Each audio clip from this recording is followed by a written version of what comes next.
Okay, well here we are. I went around the whole gun with that 3/4 of an inch, like I'd stated, connected all my dots, cut it out with a pair of scissors, and from there what I did was fold the paper in half, and any irregularities from one side to the other I just kind of cleaned them up with the scissors, just to get them straight. So now we're at the point where we're going to start working with the gun and taking away parts of this pattern.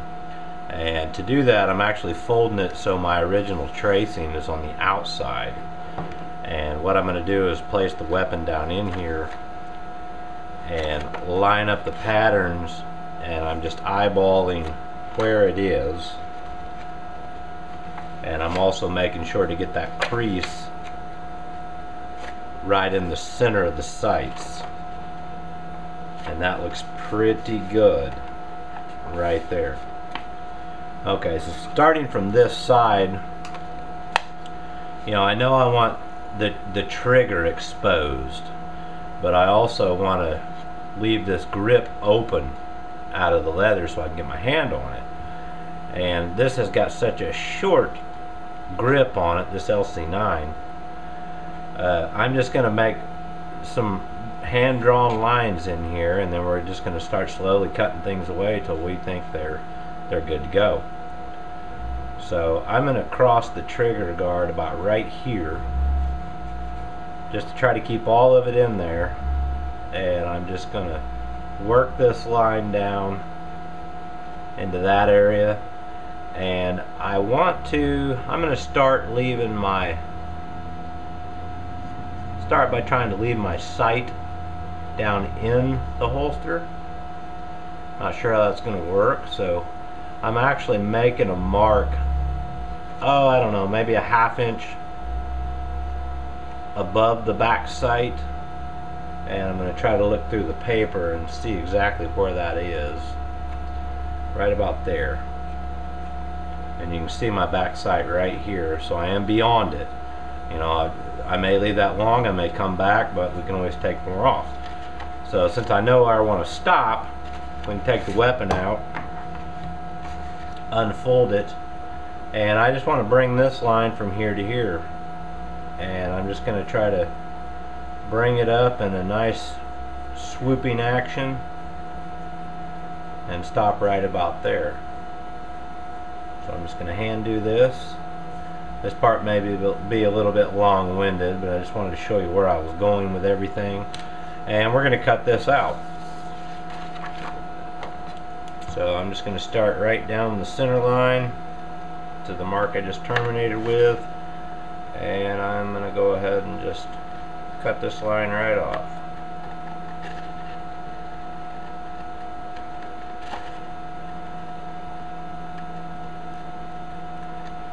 And just roll it right back into that one right there. So now you can see what we just lopped off. The grip, and then I'll put it back in and see where we're at. Line things up.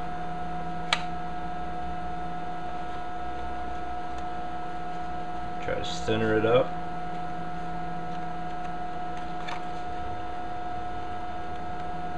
About right there. Okay, so I do have the grip covered, and I know I want to leave an area up here for a thumb press.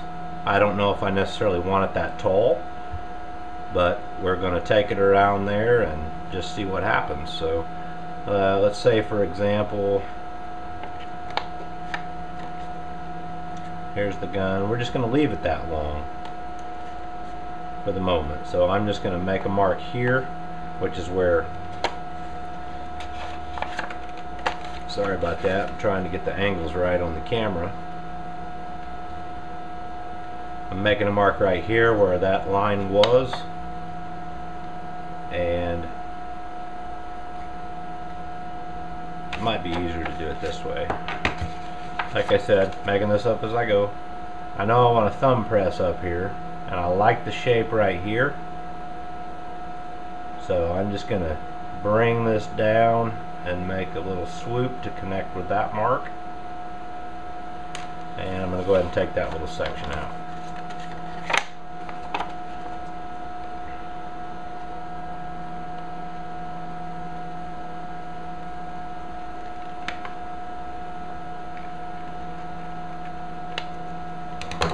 Like so. I'll put the weapon back in.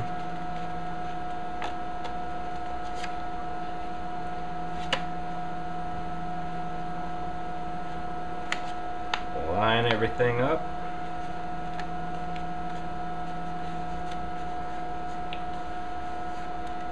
And that's looking like a pretty decent thumb press. I believe it's actually going to be a little tall. I think I really only want about a ½ inch from there, so I'm going to line this back up and just do an estimate about a ½ inch. Make a really dark line right here so I can see it from the other side of the paper. It's right here. So I'm just going to reshape this a bit,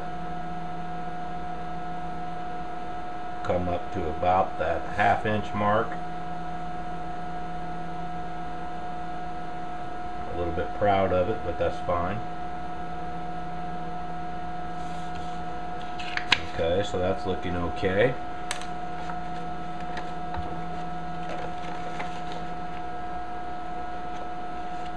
Alright.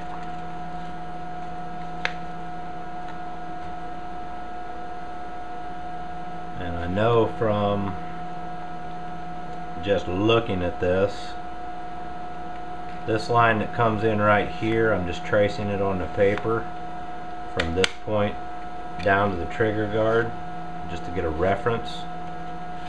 And you can see that mark right there. I just want to bring this mark up somehow and connect with this transition right here. So this is a little bit hard to do, and I guess the easiest way to do this is I'm going to go ahead and just cut this line right around here to where it stops. Right there. Now I know exactly where that cut line was, and it actually stopped right at the grip. I'm sorry, right at the trigger guard. So from the trigger guard I want to interface with this area up here for the thumb press. So I am just going to continue this line up.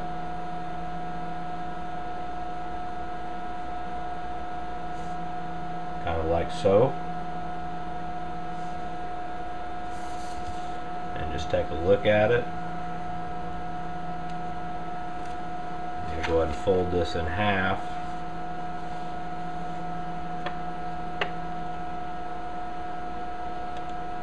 And I'm satisfied with that, so I'm going to cut this out. Like I said, this is going to be a little long-winded. I just wanted to make sure I let everybody know how I got where I was going. You know, this is trial and error right here at its best, and you know, being a novice, like I said I was, that's no big secret.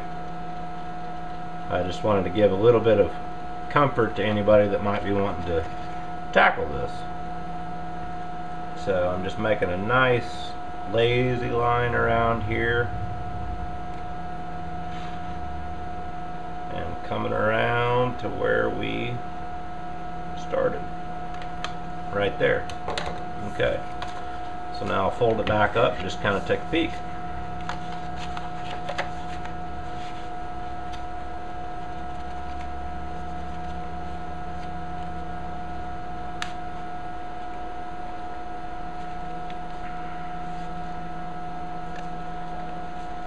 Okay, well, I do have the back sight covered.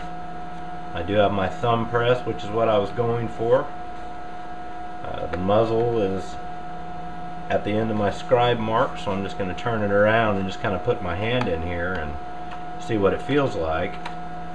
And I can get, you know, like I said, this is a really short grip. I can get my whole finger in here all the way up to that trigger guard, which is what we're going for.